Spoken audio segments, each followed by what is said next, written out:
کی طرف جانا پڑے گا، اور حضرت ابراہیم علیہ السلام کو انبیاء اکرام کا والد کہا جاتا ہے کیونکہ آپ کی نسل میں سے 1,00,000 نبی آئے ہیں اور اسی لیے انہیں ابو الانبیاء کہا جاتا ہے۔ اور بنی اسرائیل کے تمام جو نبی ہیں ان کا حسن نسب حضرت ابراہیم علیہ السلام سے ملتا ہے، بلکہ جو عربی انبیاء ہیں ان میں سے بھی 90% ایسے انبیاء ہیں جن کا تعلق حضرت ابراہیم علیہ السلام کی نسل سے ہے، لہٰذا اسی لیے انہیں ابو الانبیاء کہا جاتا ہے۔ تو حضرت ابراہیم علیہ السلام کی کہانی ڈیفینیٹلی آپ نے سنی ہوگی۔ عراق کے اندر ایک شہر ہے نام ہے اس کا، اور یہ کہا جاتا ہے کہ حضرت ابراہیم علیہ السلام اور حضرت سارہ علیہ السلام جو ان کی اہلیاں تھیں، ان دونوں کو تعلق جو تھا وہ شہر کے ساتھ تھا۔ عراق کے اندر شہر تھا، بڑا پرانا تھا، اب بھی اس کے آثار ایران کے اندر ملتے ہیں، اور وہیں پہ پھر ان کے ساتھ وہ واقعہ پیش آیا تھا کہ انہوں نے اپنے والد صاحب جو ان کے حضرت ابراہیم علیہ السلام کے والد صاحب سے وہ بت تراشتے تھے اور وہ بت کی پوجا کی جاتی تھی، بعد میں ان کو ٹیمپلز میں رکھا جاتا تھا۔ اور آپ نے وہ واقعہ سنا ہوگا کہ حضرت ابراہیم علیہ السلام نے بت کا سر اتار دیا، سر اتار کے تیشہ اس کے کندھے پہ رکھ کے چلے گئے، اور اس کے بعد جب ان کے والد نے اعتراض کیا کہ آپ نے اس بت کو ڈیمیج کیا ہے، نقصان پہنچایا، تو انہوں نے کہا نہیں، میں کیسے نقصان پہنچا سکتا ہوں، آپ اس سے پوچھیں کیونکہ یہ آپ کا خدا ہے، یہ آپ کا رب ہے، تو اس کو بتانا چاہیے کہ کس نے اس کے ساتھ چھیڑ چھاڑ کی، کس نے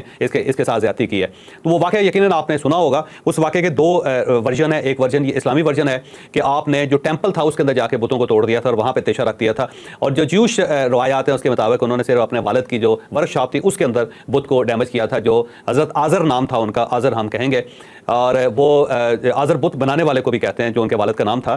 تو اس لیے آزری بھی کہا جاتا ہے۔ اگر آپ نے دیکھا ہو، جب بت فروش ہوتے ہیں یا بت بنانے والے لوگ ہوتے ہیں پرشین میں، آج بھی ان کو آزری کہا جاتا ہے، اور ان کی جو ورک شاپ تھی اس کے اندر حضرت ابراہیم علیہ السلام نے بت کو ڈیمیج کیا تھا۔ یہ 2 مختلف روایات ہیں، اسرائیلی روایت ہے اور دوسری اسلامی روایت ہے۔ بہرحال حضرت ابراہیم علیہ السلام نے وہاں سے نقل مکانی کی۔ اب یہاں پہ کہانی ایک اور بھی ہے، اگر آپ ٹرکی جائیں تو وہاں پہ ایک شہر ہے جس کا نام شانلی اورفا ہے، اور یہ کلیم کیا جاتا ہے ہسٹورین کی طرف سے کہ وہ جو اور شہر تھا جس کا تعلق حضرت ابراہیم علیہ السلام کے ساتھ ہے، یا جس کا ذکر بنی اسرائیل کے واقعات کے اندر ہے اور اسلامی کتابوں کے اندر ہے، وہ جو شہر تھا وہ اور نہیں تھا، وہ اورفا تھا،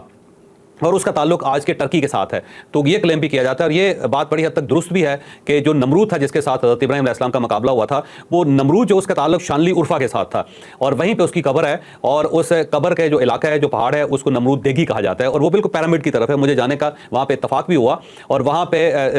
جو نمرود تھا اس کا بہت بڑا پرانا پیلس بھی تھا جسے بعد میں توڑ دیا گیا تھا، اور کچھ زلزلوں کی وجہ سے بھی وہ ڈیمیج ہو گیا، لیکن آج بھی وہاں پہ بہت بڑے بڑے بت موجود ہیں۔ تو آپ اگر نمرود دیگی کو ٹریک کریں، گوگل کریں، تو آپ کو وہاں سے بت بھی نظر آ جائیں گے، اور وہ پیرامڈ سا بھی آپ کو مل جائے گا جس کے اندر نمرود کی قبر ہے، جسے ابھی تک کھود کے باہر نہیں نکالا گیا۔ تو شانلی اورفا شہر جو ہے اس کے بارے میں کہا جاتا ہے کہ یہ حضرت ابراہیم علیہ السلام کا شہر تھا، اور یہیں پہ نمرود اور حضرت ابراہیم علیہ السلام کے درمیان لڑائی ہوئی تھی، اور یہیں پہ وہ تالاب تھا جہاں پہ لکڑیاں جمع کر کے حضرت ابراہیم علیہ السلام کو جلانے کی کوشش کی گئی تھی۔ اگر آپ شانلی اورفا جائیں جہاں پہ میں گیا ہوں، تو وہاں آج بھی وہ تالاب موجود ہے، اور اس کے اندر مچھلیاں بھی ہیں، جس کے بارے میں قرآن مجید نے کہا تھا کہ آگ ٹھنڈی ہو گئی تھی اور اس کے اندر مچھلیاں پیدا ہو گئی تھی، اور کچھ جو بائبل ہے اس کے اندر بھی یہ واقعہ لکھا گیا ہے۔ تو آج بھی وہاں پہ مچھلیاں موجود ہیں، اور کہا جاتا ہے کہ یہ وہی مچھلیاں، یعنی اسی نسل کی مچھلیاں ہیں جس کا ذکر ہے اس آسمانی کتابوں کے اندر تھا۔ تو وہاں پہ کچھ پرانی قبریں بھی بنی ہوئی ہیں، پھر ساتھ ہی ایک پہاڑ ہے جس کے اوپر کہا جاتا تھا کہ یہ وہ پہاڑ ہے جس کے اوپر سے مجنیق میں حضرت ابراہیم علیہ السلام کو رکھ کے اور اس تالاب میں پھینکا گیا تھا، اور جہاں پہ آگ لگائی گئی تھی۔ بہرحال اب یہ واقعہ اور شہر کا ہو یا عرفہ شہر کا ہو، اس کے بارے میں تو کنفیوژن ہے، کچھ کہا نہیں جاتا، لیکن بہرحال ایک چیز طے ہے کہ حضرت ابراہیم علیہ السلام اگر ار میں تھے تو وہاں سے نقل مکانی کر کے وہ عرفہ آئے تھے، اور وہاں پہ نمرود کے ساتھ ان کا مقابلہ ہوا تھا، اور اگر وہ عرفہ میں پیدا ہوئے تھے اور ان کا جو ماضی ہے سارا عرفہ کے اندر گزرا تھا، تو پھر یہیں پہ نمرود تھا اور یہیں پہ وہ سارا واقعہ پیش آیا تھا۔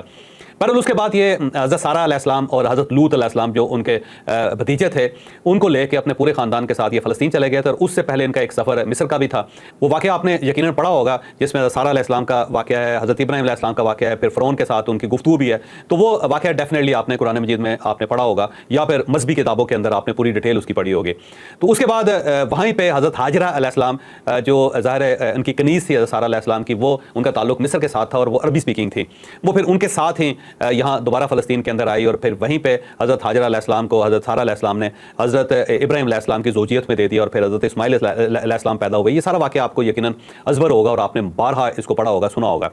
پھر اس کے بعد حضرت سارہ علیہ السلام کے لیے حضرت جبریل امین تشریف لائے، اور انہوں نے آپ سے کہا کہ 2 خوشخبریاں، حضرت ابراہیم علیہ السلام سے کہا کہ میرے پاس آپ کے لیے خوشخبری اور ایک بری خبر ہے۔ خوشخبری یہ ہے کہ اللہ تعالیٰ نے حضرت سارہ علیہ السلام کی دعا سن لی ہے، اور انہیں اولاد نرینہ سے نوازا جائے گا۔ تو حضرت سارہ علیہ السلام اس وقت مینوپاز ہو گئی تھی، حضرت ابراہیم علیہ السلام بھی اولاد پیدا کرنے کی جو صلاحیت ہے اس سے آگے چلے گئے تھے، لیکن یہ ظاہر معجزہ ہے کہ حضرت اسحاق علیہ السلام پیدا ہوئے۔ اور جب یہ خبر حضرت جبریل امین سنا رہے تھے تو اس وقت حضرت سارہ علیہ السلام کا ٹینٹ تھا، اور وہ ریڈ رنگ کا ٹینٹ ہوتا تھا، اس لیے ایک ایک ریڈ ٹینٹ کے نام سے ایک سیریل بھی بنی ہوئی ہے، بلکہ ایک بڑی طویل قسم کی ایک ڈاکومنٹری ہے جس کے اندر وہ خواتین جو بنی اسرائیل کی خواتین ہیں اور بڑی مقدس خواتین ہیں ان کے تمام قصے اس کے اندر لکھے ہوئے ہیں، کیونکہ ان خواتین کے جو ٹینٹس ہوتے تھے وہ ریڈ کلر کے ہوتے تھے۔ تو ریڈ ٹینٹ کے نام سے بھی ایک سیریز ہے، کبھی آپ کو موقع ملا تو آپ اس کو ضرور دیکھیے گا۔ تو حضرت سارہ علیہ السلام کا جو ٹینٹ تھا وہ ریڈ کلر کا تھا، اور وہ اندر بیٹھ کے جبریل امین کی گفتگو سن رہی تھی۔ تو اس وقت جب جبریل امین نے ان کو بتایا کہ اللہ تعالیٰ نے آپ کی دعا سن لی اور آپ کو اولاد نرینہ سے نوازا جائے گا، تو حضرت سارہ علیہ السلام کا کہا نکل گیا۔ تو اس کے فوراً بعد حضرت جبریل امین نے یہ بتایا حضرت سارہ علیہ السلام کو، حضرت ابراہیم علیہ السلام کو، کہ جو آپ کا صاحبزادہ ہوگا اس کا نام اسحاق ہوگا۔ اور یہ ذہن میں رکھیں کہ اسحاق جو لفظ ہے یا اسحاق جو لفظ ہے یہ ہبرو میں کہکہے کو کہتے ہیں، کیونکہ جب یہ خوشخبری حضرت سارہ علیہ السلام کو سنائی گئی تھی حضرت جبریل امین کی طرف سے، تو اس وقت حضرت سارہ علیہ السلام کے منہ سے کہکہا نکلا تھا، اس لیے اس بچے کا نام اسحاق رکھ دیا گیا تھا، حضرت اسحاق رکھ دیا گیا تھا۔ بہرحال یہ لمبا قصہ ہے اور آپ کئی مرتبہ ان کو سن چکے ہوں گے کہ حضرت اسماعیل علیہ السلام اور حضرت حاجرہ علیہ السلام کو نکال دیا گیا تھا، پھر وہ یہاں مکہ تشریف لے آئے، یہیں پہ صفا و مروہ کا واقعہ پیش آیا، پھر یہیں پہ خانہ کعبہ کی تعمیر ہوئی حضرت ابراہیم علیہ السلام کے ہاتھوں۔ یہ سارے واقعات آپ کو پتہ ہیں۔ اور جو پیچھے رہ گئی تھی حضرت سارہ علیہ السلام فلسطین کے اندر، ان کو اللہ تعالیٰ نے اولاد نرینہ سے نوازا جن کا نام حضرت اسحاق ہے۔ تو حضرت اسحاق علیہ السلام جو تھے وہ ظاہر ہے ان سے پھر ایک حسب نسب سٹارٹ ہوا بنی اسرائیل کا، اور اس سائڈ پہ حضرت اسماعیل علیہ السلام ہے، اور ان سے پھر عرب کے اندر ایک ریولوشن آیا، اور پھر رسول اللہ صلی اللہ علیہ وسلم جو تھے ان کا جو تعلق تھا اسی قبیلے کے ساتھ تھا، یا اسی حسب نسب کے ساتھ تھا جو حضرت اسماعیل علیہ السلام کے ساتھ اوپر جا کے لڑی ملتی ہے۔ تو یہ آپ نے یقیناً سارے واقعات سن لیے ہوں گے۔ تو ہم آگے بڑھتے ہیں، اور آگے بڑھنا جو ہے نا اس میں یہ سارا سحر ہے اور ساری ڈیٹیل ہے جو آج آپ کو جنگ نظر آ رہی ہے ایران اور اسرائیل کے درمیان۔ تو جناب حضرت اسحاق علیہ السلام جو تھے ان کے صاحبزادے تھے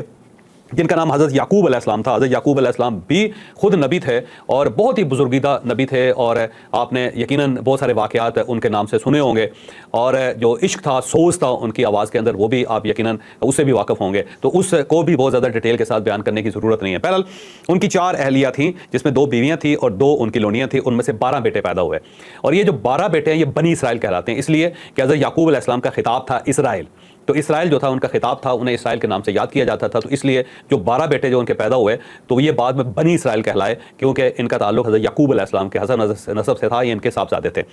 تو یہ جو 12 بیٹے تھے اس میں وہ آپ کو میں نام آپ کو سناتا جاتا ہوں۔ یہ نام ہبرو میں ہے، یہ ذہن میں رکھیے گا، عربی میں نہیں ہے۔ ایک روبن تھے، ایک سائمن تھے، پھر لیوی تھے، پھر جودا۔ یہ جودا آپ ذہن میں رکھیے گا، یہ بڑا امپورٹنٹ ہے، آگے چل کے میں آپ کو بتاؤں گا، کیونکہ اس وقت جوداازم ہے، آپ نے سنا ہوگا جوداازم یا یہودی۔ تو یہودا جو ہے وہ ظاہر ہبرو ورڈ ہے، تو اس کو عربی میں یہودا کہا جاتا ہے۔ تو یہودا اور جودا دونوں ایک ہی ہیں، اور بس یہ لینگویج کا فرق ہے۔ تو اس کے بعد ڈین ہے، پھر ان کے بعد نفٹائی ہے، ایک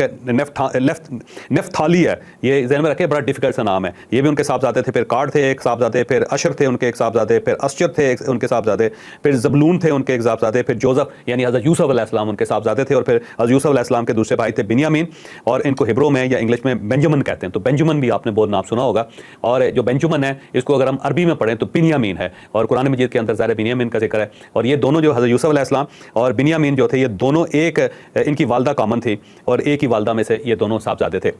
تو یہ 12 جو بچے تھے یہ بعد میں 12 ٹرائب بنے ہیں بنی اسرائیل کے، اور یہ آپ نے 12 قبیلوں کی کہانی تو آپ نے ڈیفینیٹلی سنی ہوگی۔ اسی زمانے میں یہاں جو تھے قحط آیا تھا اور فلسطین کے اندر، اور اسی میں آپ نے یوسف علیہ السلام کا واقعہ بھی آپ نے پڑھا ہوگا۔ تو پہلے حضرت یوسف علیہ السلام کے واقعے کی طرف آتے ہیں۔ تو حضرت یوسف علیہ السلام بہت ہی خوبصورت تھے اور بڑی دل آویز قسم کی پرسنالٹی تھی ان کی۔ حضرت یعقوب علیہ السلام کے بہت زیادہ قریب تھے، آپ ان کو دائیں بائیں ہونے نہیں دیتے تھے، اور اس وجہ سے جو باقی بچے تھے یا ان کے جو بھائی تھے ان کے اندر حسد پیدا ہو گیا کہ حضرت یوسف علیہ السلام اپنے والد کے اتنا قریب کیوں ہیں۔ تو آپ نے وہ واقعہ سنا ہوگا کہ حضرت یوسف علیہ السلام کو جا کے انہوں نے کنویں میں ڈال دیا، اور پھر وہاں سے ایک قافلہ گزر رہا تھا، اس نے یوسف علیہ السلام کو نکالا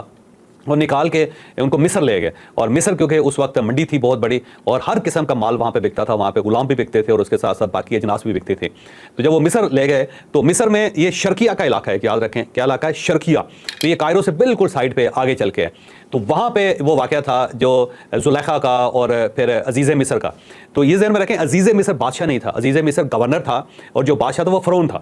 تو فرعون کا ایک علاقہ ہے، فرعون ایک بڑی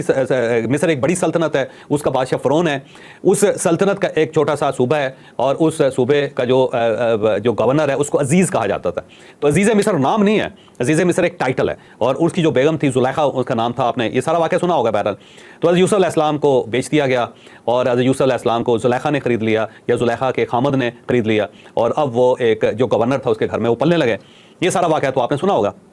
اسی دوران جب وہ سارا پھر وہ جیل چلے گئے یوسف علیہ السلام، پھر فرعون نے یعنی یہ دیکھیں عزیز مصر نہیں بلکہ فرعون نے پھر خواب دیکھا، اس نے پھر خواب کی تعبیر پوچھی، پھر ایک اس کا ساقی دان تھا، ساقی دان ایسا کہتے ہیں ایک ایسا بندہ جو شراب بادشاہ کے پیالے میں ڈالتا ہے، وہ پیچھے کھڑا رہتا ہے، تو اس نے کہا کہ میں جیل میں تھا، ایک بندہ میں نے دیکھا ہے، اس کو ہر خواب کی تعبیر آتی تھی، تو اگر آپ اس کو بلائیں تو وہ آپ کے خواب کی تعبیر دے گا۔ پھر حضرت یوسف علیہ السلام باہر آئے اور پھر فرعون کو انہوں نے خوابوں کی تعبیر دی، تو وہ فرعون کو پسند آ گئے، فرعون نے ان کو اپنا وزیر بنا دیا، اور وہ وزیر بھی زراعت کا وزیر کہ جو خوراک کا بندوبست کرتا ہے۔ تو بہرحال حضرت یوسف علیہ السلام جو تھے فرعون کے ساتھ بہت زیادہ فٹ ہو گئے، بہت زیادہ آگے معاملات بڑھنے شروع ہو گئے اور بڑے طاقتور ہو گئے۔ اور اسی دوران پھر آپ کو یاد ہوگا، یقیناً آپ نے یہ پوری کہانی پڑھی ہوگی، میں اس کو مختصر کرتا جا رہا ہوں کیونکہ لمبی کہانی ہے۔ اسی دوران پھر فلسطین کے اندر قحط پڑا، تو وہ ظاہر ساز و سامان خریدنے کے لیے مصر آتے تھے، تو وہ جب مصر آئے تو یوسف علیہ السلام نے اپنے بھائیوں کو پہچان لیا، بھائیوں نے یوسف علیہ السلام کو نہیں پہچانا کیونکہ وہ تخت پہ بیٹھے ہوئے تھے، وزیر تھے، طاقتور تھے، پرسنالٹی بدل گئی ہوئی تھی، مشہور ہو گئے ہوئے تھے، تو بھائیوں نے ان کو نہیں پہچانا، لیکن یوسف علیہ السلام نے ان کو پہچان لیا۔ اس کے بعد ساری کہانی آپ نے سنی ہوگی کہ کس طرح انہوں نے کہا کہ اگلی مرتبہ جب آئیں گے تو بنیامین کو ساتھ لے کے آنا ہے، بنیامین ان کا بھائی تھا، بنیامین کو رکھ لیا انہوں نے،